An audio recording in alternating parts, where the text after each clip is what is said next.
Good afternoon, everybody. Good to see you, and welcome to this EU-UK forum.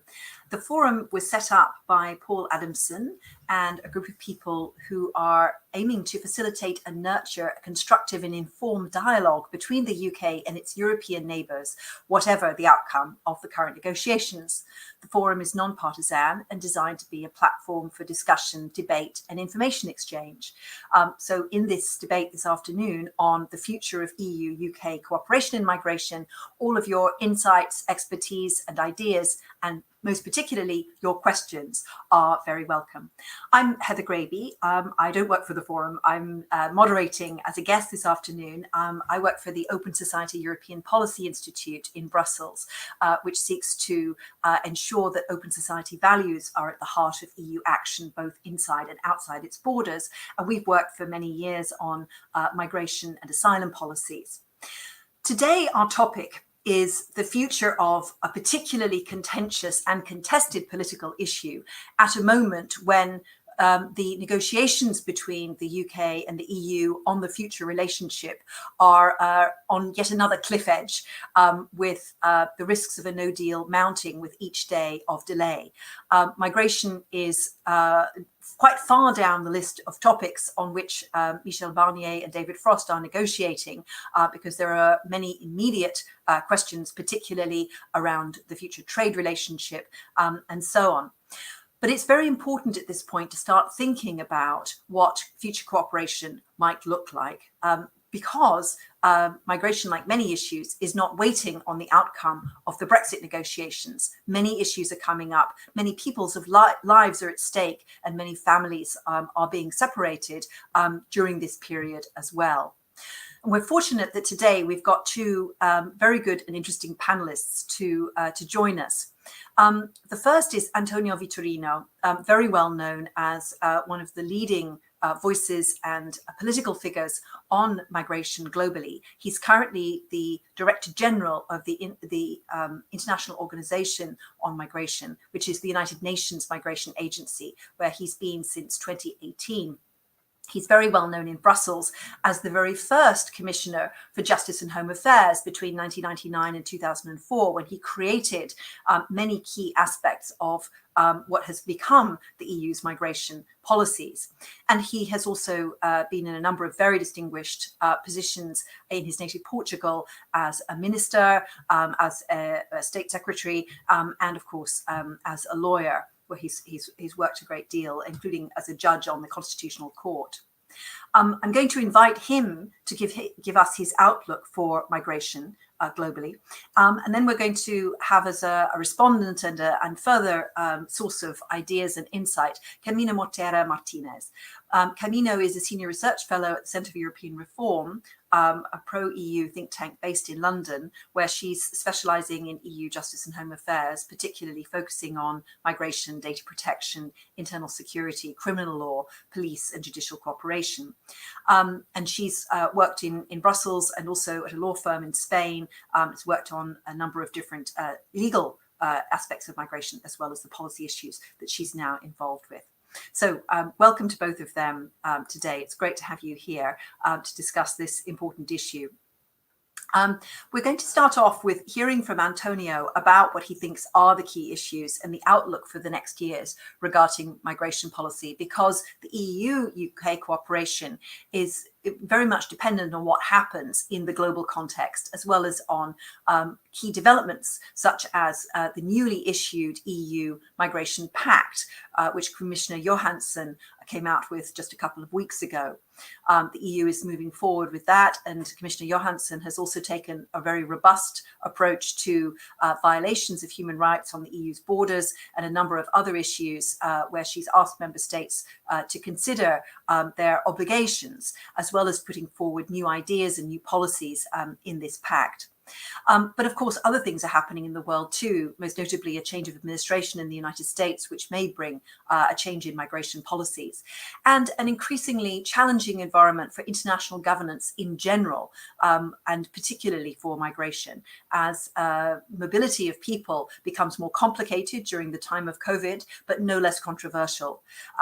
And I'd like to invite you first, Antonio, to give us your view of what is the outlook. What do you think are the key challenges in the years ahead that will very much affect EU UK cooperation? And what are the issues that should be topmost in policymakers' minds in this period? Thank you so much, and good afternoon to all of you. It's a pleasure to join you in this debate. Let me start by a statement of interest. I'm a strong supporter of the need of having a trade deal agreement between the European Union and the UK, if not this week, in the weeks to come, because I do sincerely believe that we are not just discussing trade. We are also discussing mutual trust, mutual confidence, and having failing in the agreement will have negative impacts in other areas, like, for instance, cooperation in terms of judicial and police action, or also in defense and foreign policy. Paradoxically, in the area of asylum and migration, probably it's those areas where the kind of agreements that are needed are more easy on one side and more difficult on the other side. On asylum, because the UK and the European Union share a common level playing field, the Geneva Convention of 1951, and the European Convention on Human Rights.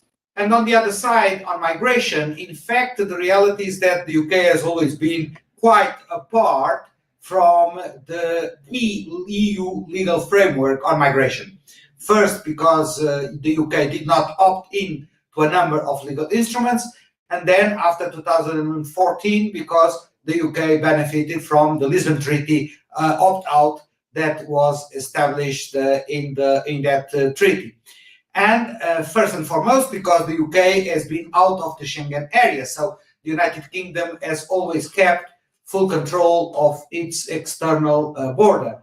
And that's why, to a certain extent, the debate of these issues is a little bit different in the UK from the debate in the European Union. When we speak about migration, in the referendum on the Brexit, the key issue was freedom of movement of European citizens entering the UK. The Portuguese, the Italians, the Spaniards, the Poles, the Romanians that were in the United Kingdom.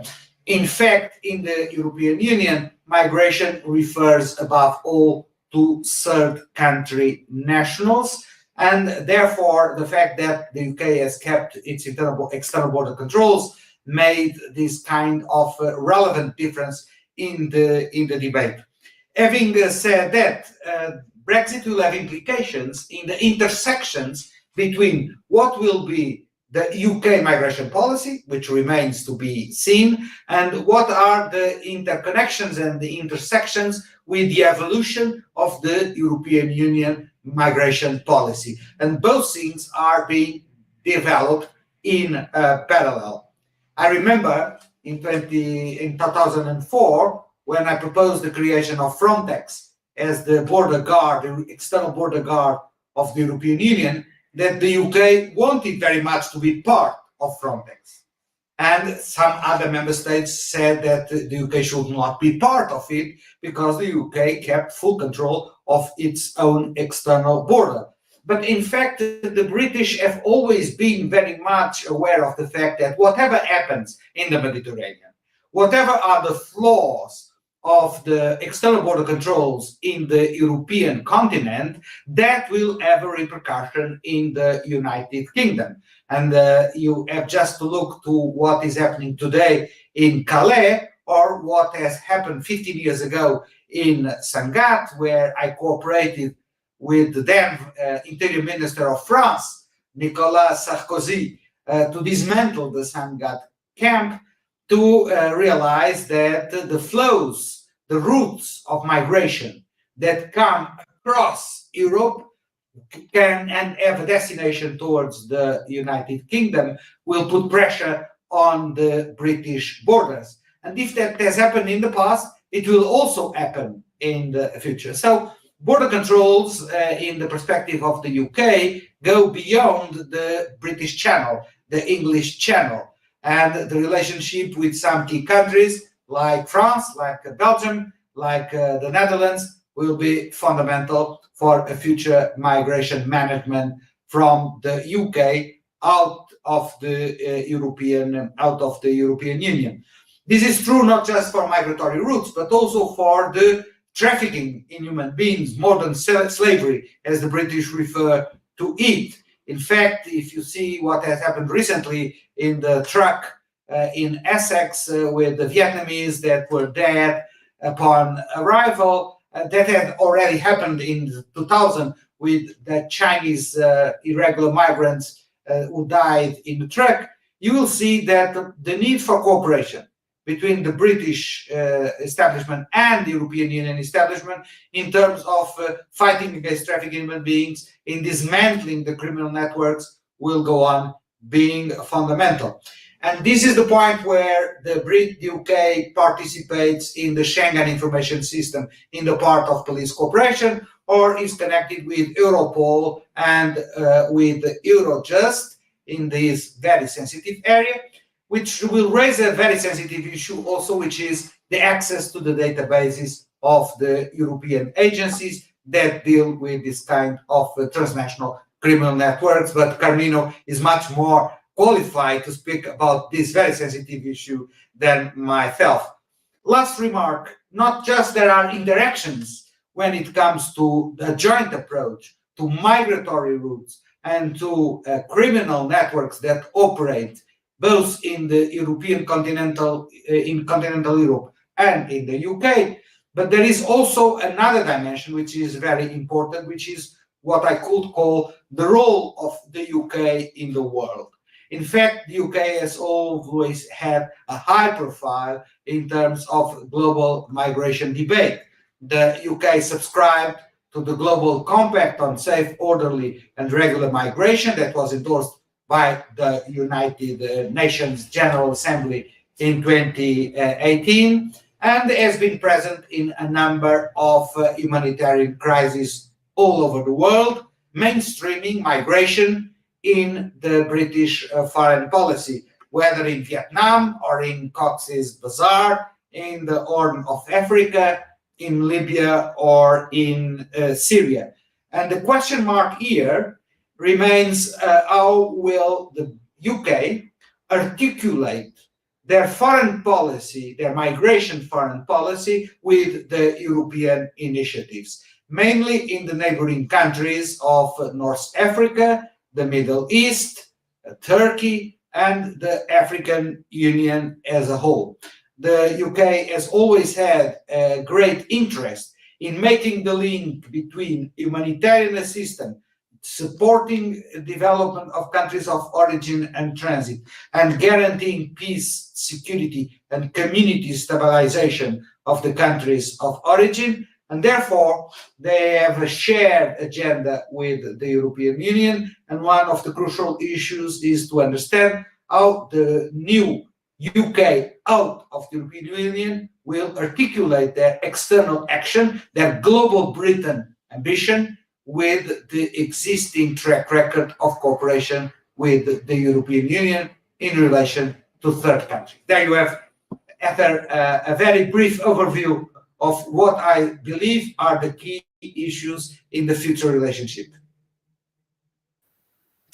Thank you very much. A terrific overview. These are going to be very big issues, and it's clear that we're at only at the start of a very long period of working out what are the answers to these questions. Camino, I'd like to turn to you now and to think particularly about how the new EU pact on migration and asylum is likely to change the EU's approach, and what will be the questions facing the UK about joining parts of the EU migration and asylum system. Antonio was pointing out how the UK has always been partially in the EU system, even when it was an EU member, because of the various opt-outs and opt-ins and so on.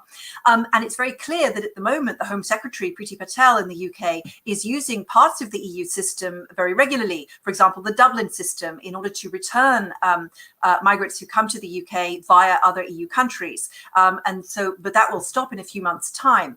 So this question of kind of being partly in the system, partly outside, in a way that doesn't go away. It simply becomes more complicated once the UK's final exit is complete after the end of the withdrawal agreement period at the end of this year. So can you tell us what you think the pact, the EU pact, means for third countries, particularly the UK? And it would also be great if you came to Antonio's question about the databases, because access to the databases, police cooperation, an issue that you know very well, is vital to prevent trafficking, and also, of course, issues about data protection and about ensuring that migrants' rights in terms of data are also protected will inevitably come up there too. Thanks, Heather. I hope you can hear me. Yes, hi. Thank you very much, Heather, and thanks, Antonio, for this very comprehensive overview of what the UK does and does not do in terms of migration and the European Union. Now, looking at these issues from the standpoint of having a new pact on migration, as you rightly said, Heather, it's an interesting place to start, because we are at the end of a very complicated process, which is the Brexit process. Well, we hope to be at the end at least. And at the same time, we're seeing a new sort of pact emerging from the Commission. And now I am probably going to lose some friends in saying this, but I think this new pact has the potential of being a game changer. And when I say a game changer, it's not because, I believe that this pact will magically transform EU migration and asylum policies into something coherent and, fantastic, and that we're going to solve all the migration problems at once. And I also don't mean that the politics of migration, which I think are the real problem more than the policies of it, are going to change for the better. On the contrary, actually, I think they are going to change, but for the worse. I think that many of us here were astonished to see the communication coming out EU bodies last week, when somebody announced a European Union Institute, training institute for imams, and had the great idea of putting hatred and imams in the same sentence. I think that this person is probably having some harsh time at the moment. But we also witnessed last week as well some really, really harsh rhetoric coming out of national governments, like the Austrian governments, like Macron and others. And, happy to discuss France secularism and, like all the issues around that in the Q&A if necessary. It was also the week, as you said, Heather, when Priti Patel announced also on Twitter that she was none less than delighted to announce the end of freedom of movement for the UK, as Antonio very rightly says, and that's something that I spent lots of my time doing. When we talk about migration in Europe, we do not talk about the same thing as when we do it in Britain. Britain, for some reason, especially during the referendum, was referring to migration mainly as what we know here on the continent as free movement. So basically, one of the four freedoms that underpin the single market. So for us, Europeans, but also for many Brits, her sort of statement of being really happy to end what was a freedom for everybody was surprising and rather sad. So now what I should be doing, if I take all this together, is probably stop looking at Twitter altogether and just go outside and talk to people. The problem is, you see, that I live in Brussels and I'm mostly in a lockdown, so I can't really go out and talk to my fellow, friends or whatever. So I think that's why I get so angry and so worried when I look at Twitter and when I look at platforms like this, because that's everything that we have at the moment. If politicians are sort of like escalating the rhetoric on migration on both sides, then we're probably not going to end up in a very good place.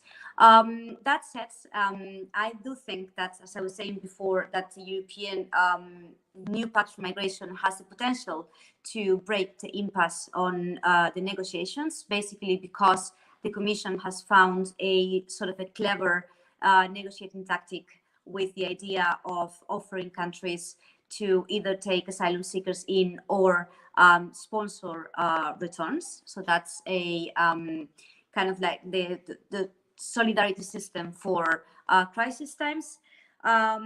This, of course, can backfire, and we know why. We know that it can mean that countries like Hungary, Poland, and others, which have rejected, have not wanted to take asylum seekers before, may actually specialize in returns, which is not good for anybody, and it would allow the populist leaders to actually, go on boosting their credentials as people who take people out instead of in. It's also going to be a little bit difficult to implement, I think, because countries with little experience and little networks outside of Europe will have a hard time doing the necessary steps and procedures to return people to their countries of origin.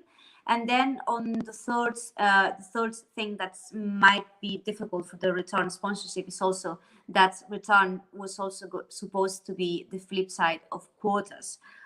So you don't really have a solidarity system as such if you're only kicking people out. So you also need to take people in, and you also need to sort of distribute these people among a big number of member states and not a minority.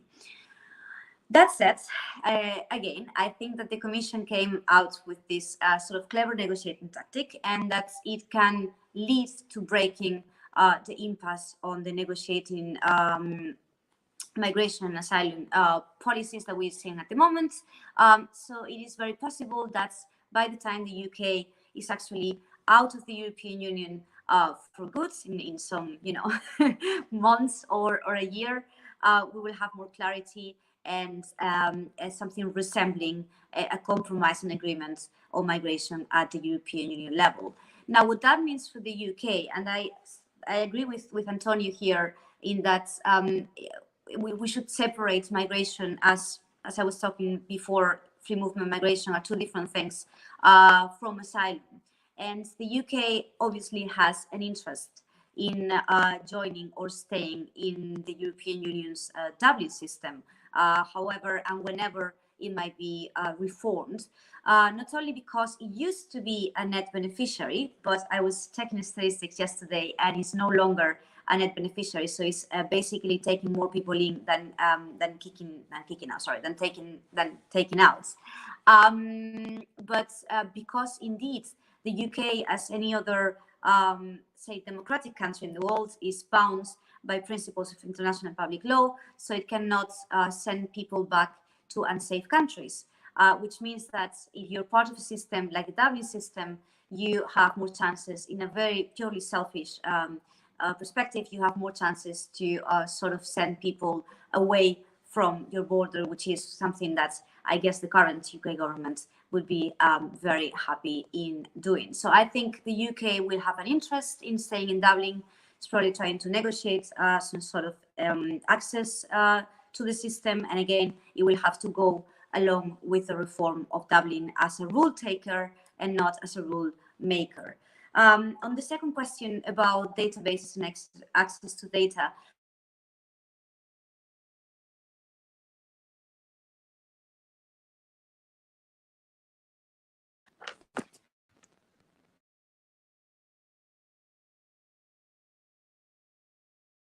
oh dear, we seem to have lost the connection with Camino. Hopefully she will rejoin us shortly, because she's had some connection problems earlier, so hopefully she'll rejoin us. Oh, hello? There you are. Hello, Camino, we hear you now. Do you want to just finish on the databases point? I'm really sorry. I'm really sorry. Technology is not on my side these days.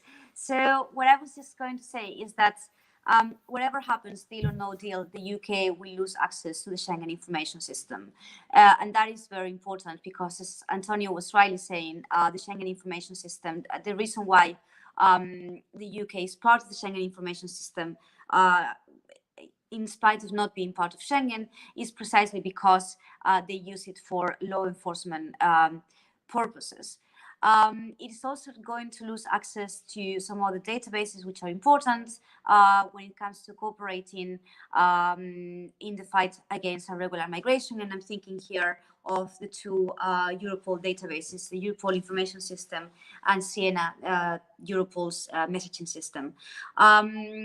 With Europol, it might retain some access, but it will be much more timely.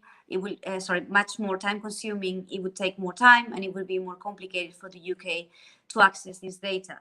And then, I mean, we can go on about this because it's such a big and interesting topic, but I'm going to stop here. The most important thing for the UK to be able to retain access to some databases, the databases which are not Schengen related, so are not legally kind of like off the table, would be to get what we call an adequacy decision. So the European Commission will have to find that the UK has a level of data protection which is appropriate enough to share data of European citizens with it. And that is something that to me is far from being a reality and is going to cause some problems in the months to come. Okay, thank you. Thanks for that assessment of where things stand now and the complications of the months ahead.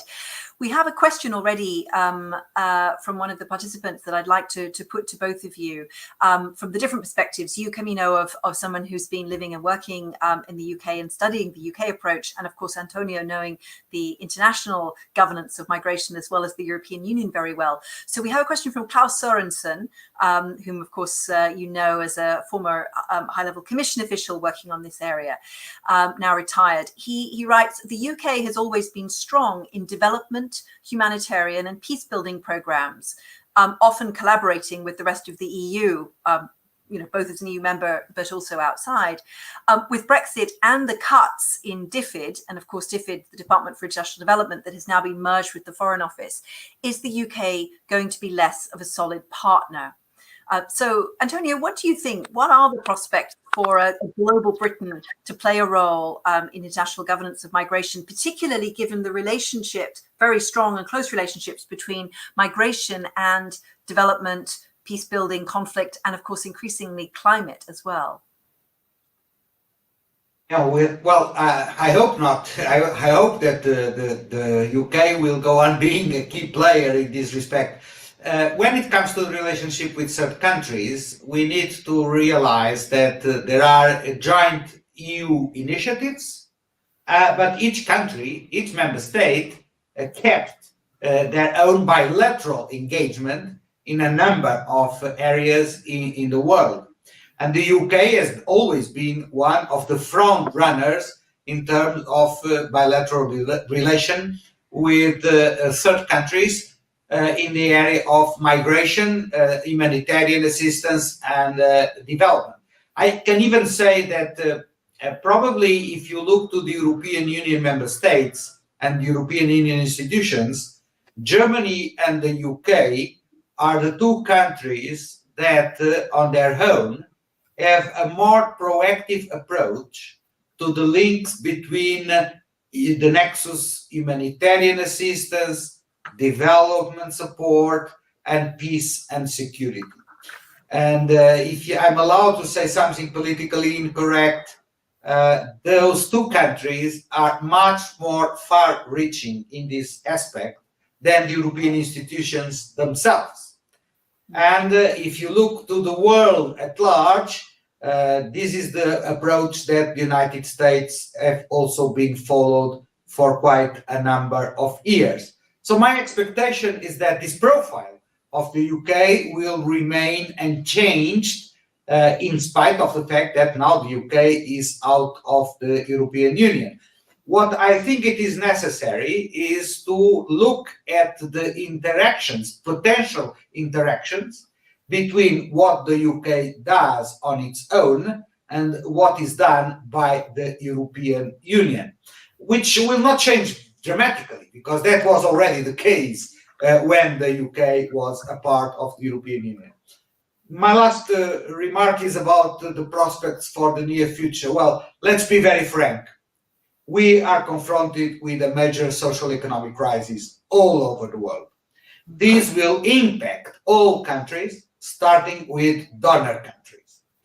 And we are very concerned of the impacts of the social economic crisis in the support to humanitarian crisis in the year to come. Of course, the good news is that the UK has said that they would keep the 0.7% for external assistance in their budget. But as we know, all budgets are going to shrink worldwide. The economic recession, the drop of GDP, and so there will be a more difficult environment to support humanitarian assistance and the link between humanitarian assistance with the peace and security and with the development side. But that's not because of Brexit. That's because of the social economic crisis that will affect all donor countries in the world in the next year, at least. Indeed. Camino, do you want to come in on this question as well? What do you think is the prospect for the UK to do this kind of collaboration? So obviously, Antonio knows much more than I do, being at the helm of a multilateral organization and having had the experience of, like the fray. I'm just an observer. I just think that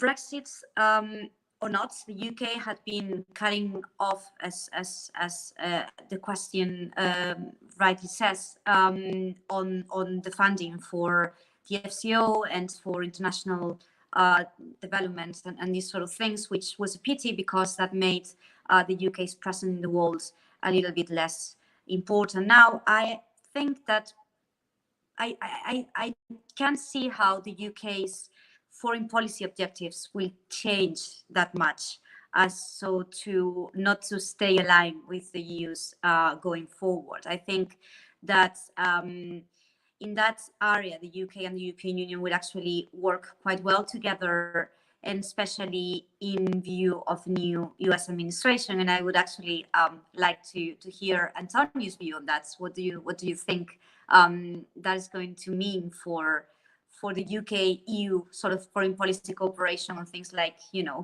resettlement and all these sort of things going forwards?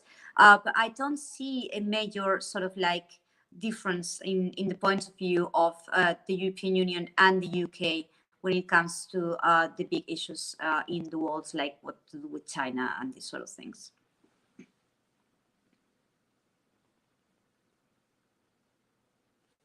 So unmuted. This is a particularly important issue on which, of course, the IOM plays a leading role.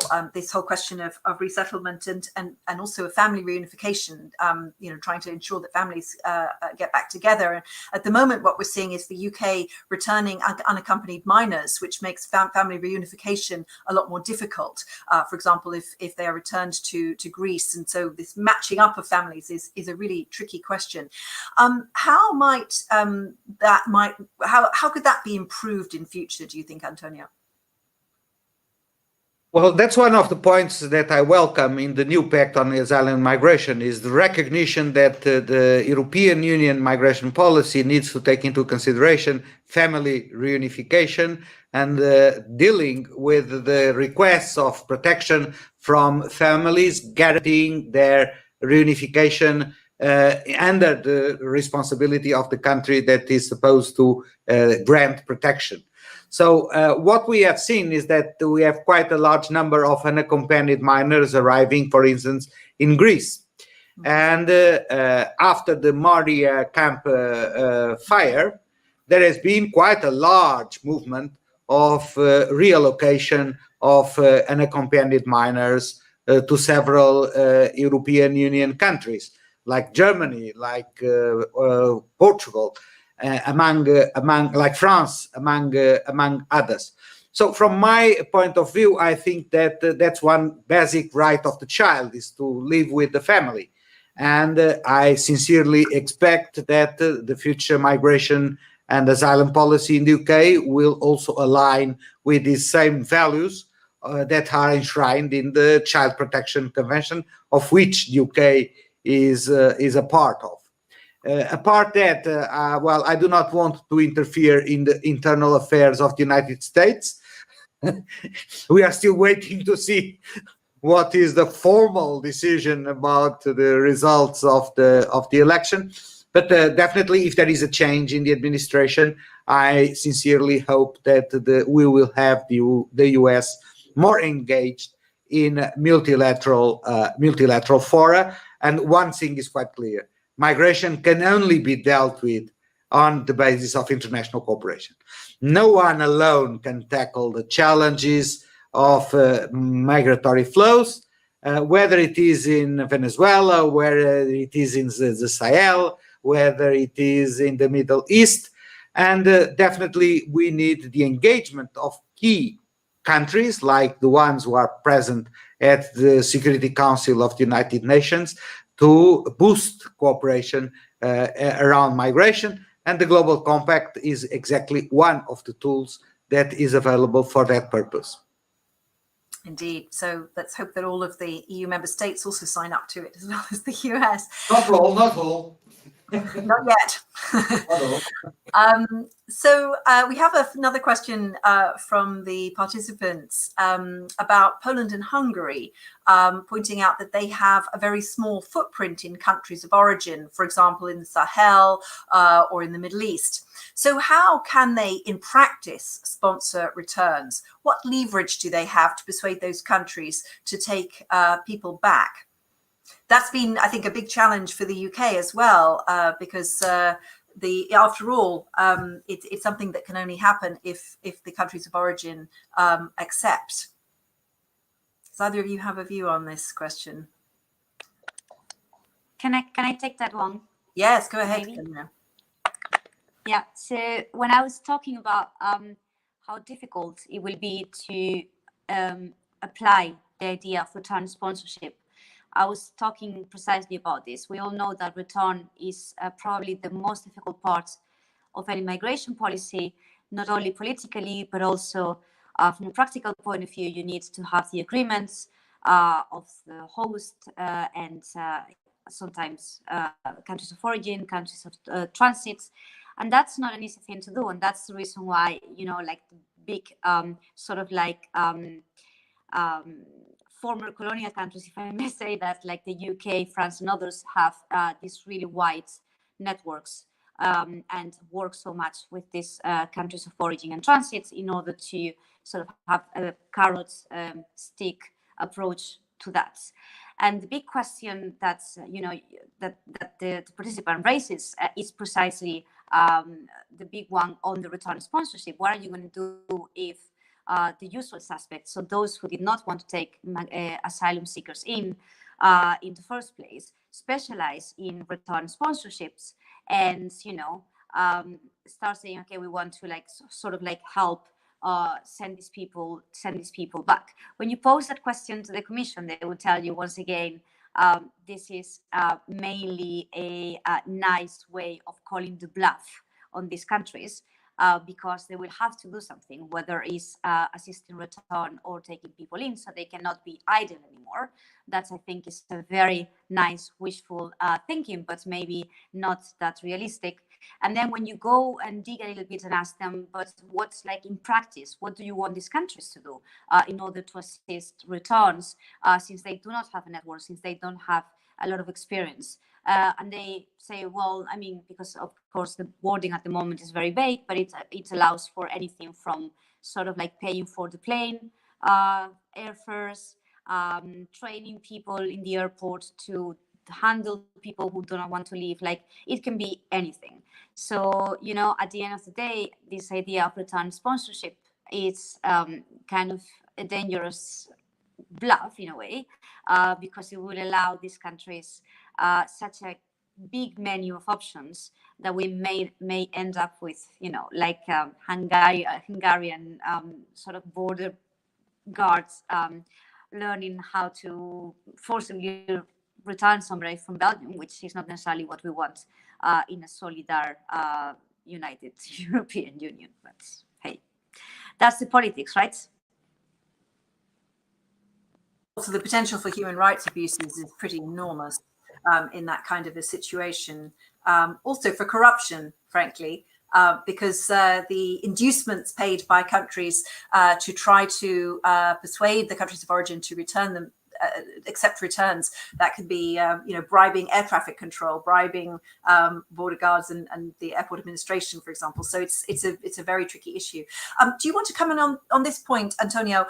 There are also several other very interesting points you made, which I'm sure our audience would be interested to hear more about. I mean, your point about the need for the UK to articulate policies with the EU's on countries of origin, the way that there's a cascade effect of Brexit, that the EU's relationship, the value of a relationship with the UK changes in the eyes of countries in North Africa, in the African Union, in the Middle East, because then they've got to negotiate separately with the UK, as well as having done already having a relationship and negotiating deals with the whole EU. How do you think that could work? Because these are countries which, some of them, Turkey, for example, has a very controversial but a politically important arrangement with the EU now as regards migrants. Would it be interesting for a country like Turkey also to have a separate negotiation with the UK? How does that work now in terms of international cooperation? Well, just on the issue of solidarity in the European Union, which is a crucial question, I think that the Commission has put forward a sort of a toolbox where everything is linked, but it depends on each of the pieces work. You have an innovation, which are the so-called border procedures, which is a sort of a prima facie assessment of the credibility of an asylum claim, which is supposed to be followed up by a fast-track return policy. Secondly, the return sponsorship, which means that countries that do not accept relocation will be in charge of returning a part of those who are not entitled to stay in the territory of the European Union. And then you still have the relocation, which means that those frontline countries can relocate several asylum claimers to other member states. So this is a sort of a toolbox with different pieces, and a lot depends how they will work in practical terms. So usually the devil is in the details. And we will have to follow up now the dialogue among the member states to find out two things. First, is this approach enough to rebuild mutual trust among the member states? Can there be a common buy-in of the entire membership of this toolbox? And secondly, how will the toolbox function in practical terms? And those are two big question marks that we will have to know how it will fly in the months ahead, because the devil is in the details. It's not enough to present it like this. It's necessary to see how things combine and how things work in practical terms. From my experience, IOM does, on behalf of quite a number of member states of the European Union, voluntary return and reintegration. And what we think now is that in order to guarantee incentives to voluntary return, you need to be much more focused on the kind of reintegration you create to the people who are returned. And you cannot reintegrate them successfully if you do not count with the support not just of the countries of origin, but even more of the regional and local authorities and civil society of the countries of origin. And this requires expertise, this requires connections, this requires presence in the field. That's what we do for a number of countries. And of course, that will be crucial to know if returns and reintegration will be effective or not. Just to give you one example, as Camino has said, returns, there is a low rate of returns in relation to the numbers of decisions to return people to countries of origin. I must even say that the UK, probably among all European countries, is the one who has the best performance in returns, comparing with others, in relative terms. But even the figures for the UK are very much below what sometimes the rhetoric creates the impression that is the reality. The rhetorics against migration say, well, if they are not allowed to stay, we return them. Well, but then only 40% of those who are supposed to be returned are effectively returned. So I think that the return policy needs to be seen in an integrated manner. Return and reintegration. And the challenges of reintegration vary from one country to the other, sometimes even for one region to the other. Take the example of the Greek islands. The candidates for return there are above all Afghans. Well, returning to Afghanistan is quite a complex issue. It's not returning to Kabul only. It's returning to the different regions in Afghanistan. And as you know, the situation in the country is rather fragile. So the success of return and reintegration depends also on the conditions that are met in the countries of origin. Over.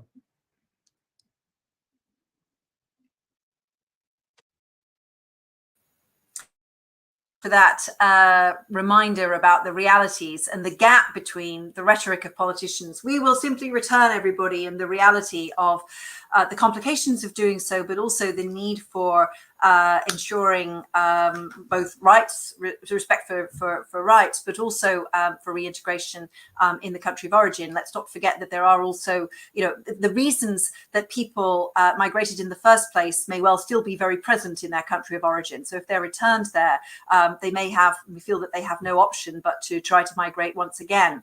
So there are very big issues there. And that's why seeing migration holistically, along with development, humanitarian aid, peace building, improving conditions essentially is really key. But of course, people migrate for many reasons, and the economic factors can still be there even if the others are absent.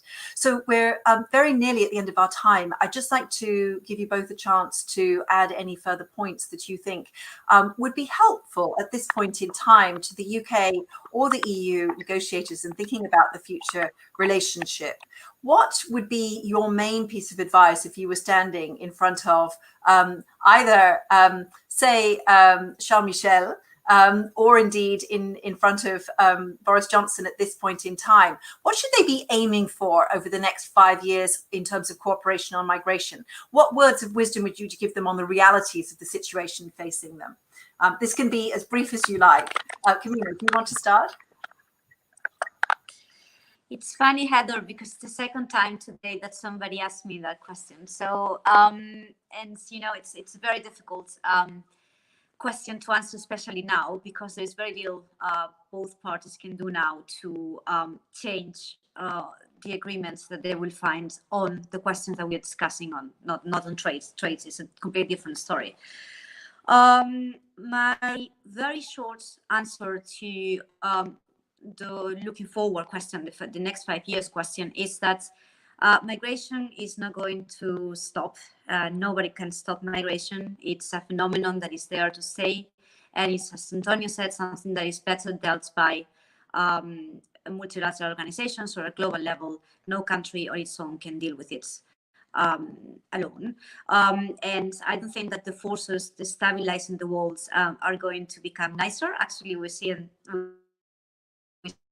that they are becoming nastier and even more surprising, a global pandemic. So I think it's in the interest for both the UK and the European Union to cooperate in an issue like migration, fight against irregular migration, asylum, and all these sort of questions, where basically this is not a zero-sum game, and there are no winners or losers. I mean, the only losers are, like countries and migrants who have to live in terrible conditions. So I would tell them to think of this as an area of cooperation where they can understand each other, and a nice place and landing zone to find agreements on. Antonio, your advice is worth a lot of money, so we really appreciate your words at this point. Well, I agree with Camino. I think that the best message that we can send is, irrespective of the recent past, please focus yourselves on what brings you together in this area, that it is much more important than what might put you apart. And this would be for Boris Johnson as well as for Charles Michel. And I would say that this is a policy area where the world needs both of you.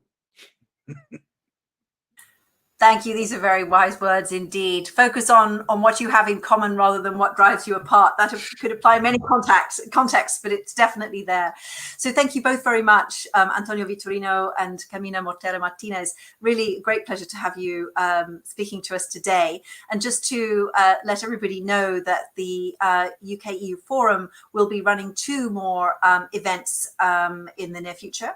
The next one is on 4th of December. There'll be one on opportunities for UK-EU parliamentary cooperation after Brexit, with Hilary Benn MP and David McAllister, the MEP and of course chair of the Foreign Affairs Committee, talking with Georgina Wright.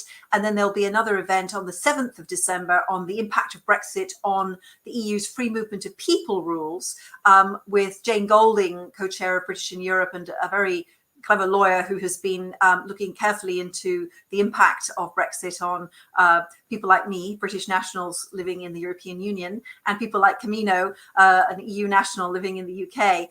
And there will also be 2 former MEPs, Jude Kirton-Darling and Danuta Hübner, speaking with Claudia Del Perro. So you're very welcome to join the forum there. So thank you very much, and good evening to everybody. Bye.